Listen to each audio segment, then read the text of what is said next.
হলো ৮ তারিখ শনিবার। সেই দিনটা খুবই স্পেশাল দিন আমার কাছে একটা। প্রায় অনেক দিন আগে বাপির একটু শরীর খারাপ করেছিল, তার জন্যই আমি মানত করেছিলাম যে বড়মার কাছে দণ্ডি পুজো দেব। তো আজই হলো সেই দিনটা। চলে এসেছি নৈহাটি ফেরিঘাটে। এখন আমি দেখতেই পাচ্ছ গঙ্গায় যেতে কতটা ভয় পাই। প্রায় বাপিকে ধরে ধরেই আমি গঙ্গার একটুখানি জলে নেমেছিলাম, আর সেখানেই দাঁড়িয়ে দাঁড়িয়ে স্নান করে বাপিকে ধরেই উঠে এসেছি।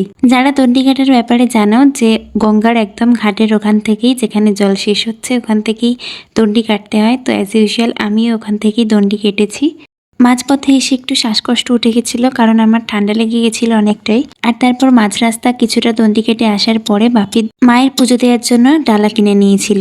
আর তারপর বড়মার নাম নিতে নিতে বড়মার দুয়ারের সামনে দণ্ডি কাটতে কাটতে চলে এসেছি। আর সেদিনকে বড়মার কাছে জাস্ট এইটুকু ক্লিপই তোমাদের সাথে শেয়ার করতে পারলাম। আমি পুজো দেওয়া কমপ্লিট করে আবারও গঙ্গায় গিয়ে ভালো করে স্নান করে চলে গেছিলাম একটু খেতে, কারণ সকাল থেকেই না খেয়েছিলাম। তারপরে সবজি ভাত খেয়ে নিলাম নিরামিষ। আর হাতের অবস্থা প্রচন্ড খারাপ হয়ে গেছিল। তারপর তো বাড়ি চলে এসেছিলাম আর একটু শুয়েছিলাম, প্রচুর ক্লান্ত ছিলাম। বিকেল বেলায় উঠে ছাদে গেছিলাম জামা কাপড় তুলতে, আর দেখলাম দুটো ঘুঘু আমাদের এখানে নাকি বাসা করেছে। আর তারপর মা ভাবলো যে একটু পরোটা বানাবে, এর জন্য তেলটাকে রিফিল করে নিলাম।